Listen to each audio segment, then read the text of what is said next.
моя специальность хоровик дирижер. Человек вырос в немузыкальной Как семье, будто бы. То я был очень сильно удивлен, когда приехал в Корею. Почему? Потому что то есть, на то время я не знал языка. вот эти точки. Тоже 8 раз. Ну, здорово. 8 раз до 8.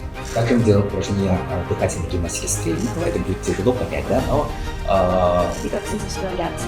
Возможно, были у вас такие ситуации или нет? мурашки сами по себе дают о себе знать. А давайте такой триггерный вопрос немножко. Окончил классическую школу. Я могу сказать, что самое ценное для меня это моя семья, наверное.